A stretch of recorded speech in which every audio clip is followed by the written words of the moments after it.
নমস্কার বন্ধুরা, কেমন আছো সবাই? আমার চ্যানেলে তোমাদেরকে স্বাগত জানাই। নতুন একটা ব্লগ নিয়ে আমি হাজির হয়ে গেছি আজকে। যেমন সকালের ডেলি রুটিন, সকালে উঠে রান্নাবান্না করা, ঘর পরিষ্কার করা, জামা কাপড় কাচা, সেরকম তো চলছেই আজকে। তার সাথে আর একটা কাজ অ্যাড হয়ে গেছে, জল তুলে রাখার কাজ। কারণ আজকে আমাদের ফ্ল্যাটে সারাদিন জল থাকবে না, তাই ভোরবেলায় উঠতে হয়েছিল। সব কাজ রান্নাবান্না সেরে জামা কাপড় কেচে জল ধরে রাখার কাজটাও এখানে মেন ছিল আজকে।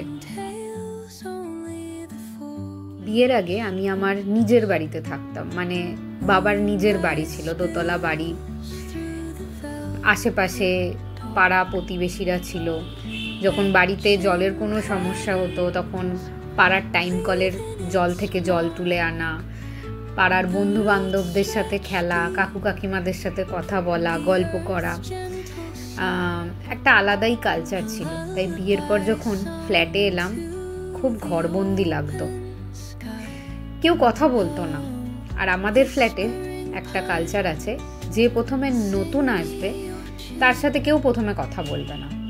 আস্তে আস্তে সে যত পুরনো হবে, ফ্ল্যাটের কোনো প্রবলেম হলে বা ফ্ল্যাটের কোনো পুজো হলে, পুজোর প্রসাদ দিতে গেলে তার সাথে ধীরে ধীরে আলাপ বা পরিচয় গড়ে ওঠে। তখন সে পুরনো হয়, তার সাথে লোকে কথা বলে। কিন্তু নতুন যখন আমি বিয়ে করে গেছিলাম কেউ কথা বলতো না, তো আমার প্রচণ্ড ঘরবন্দি লাগতো।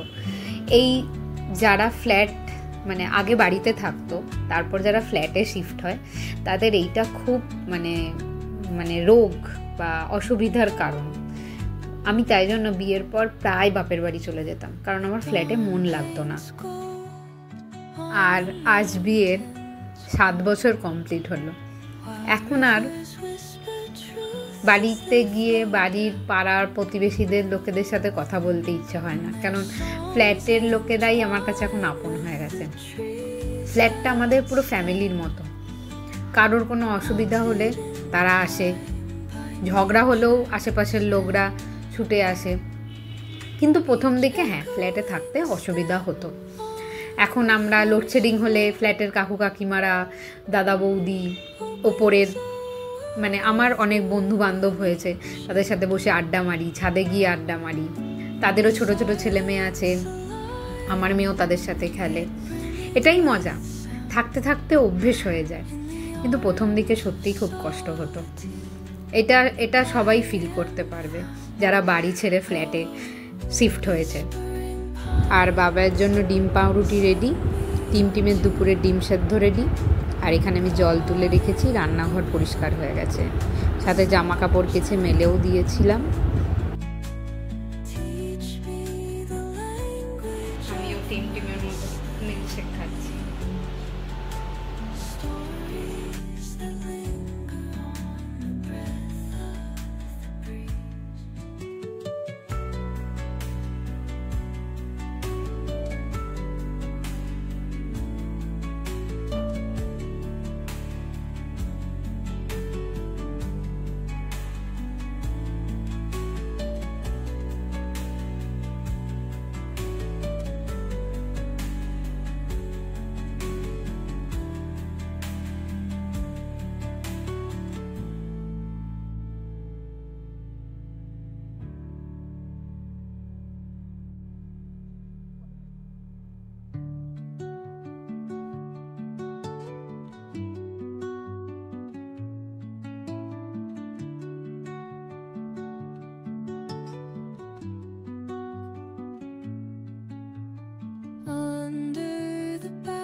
আর এখানে টিম ভিডিও অন দেখেছে, তো ভিডিও অন মানে টিম ভিডিওর সামনে অনেক কিছু করার চেষ্টা করে। The roots stretch deep, the earth's gentle আর সন্ধেবেলা বেরিয়েই তো ছিলাম, আমার একটা দেওরের জন্মদিন ছিল, একদম ছোট্ট দেওর, তার জন্য পাঞ্জাবি কেনার জন্য। আর এখানে টিম দোকানে গিয়ে তো একেবারে কি বলবো, ঝড় তুলে দিয়েছিল, মানে দোকানের সব জিনিস ধরে টানতে। যাই হোক, দোকানের লোকগুলো চেনাশোনা ছিল বলে বলছিল একদম বকবেন না, ঠিক আছে আমরা গুছিয়ে নেবো। সেখানে গিয়েও টিম এইসব করছিল।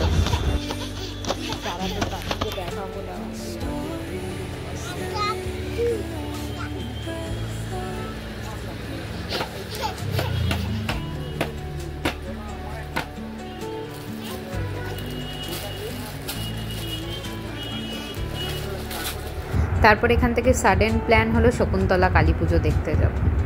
তো বেরিয়ে পড়েছিলাম শকুন্তলা কালী ঠাকুর দেখার জন্য, কিন্তু একটা দুটো ঠাকুর দেখার পরই প্রচণ্ড ঝড় উঠলো আর তার সাথে বৃষ্টি। তো দুর্ভাগ্যের বিষয় আর ঠাকুর দেখা হয়নি। বৃষ্টি কিছুটা কমার পর আমার ওখানে মাসির বাড়ি ছিল, আমরা মাসির বাড়িতে গেছিলাম। এখানে 2:10 আমরা এসে খাওয়া দাওয়া করে শুয়ে পড়েছি।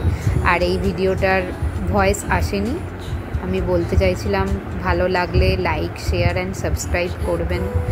তো নিশ্চয়ই লাইক, শেয়ার আর সাবস্ক্রাইব করো যদি ভালো লেগে থাকে আমার ভিডিওটা। Thank you for watching.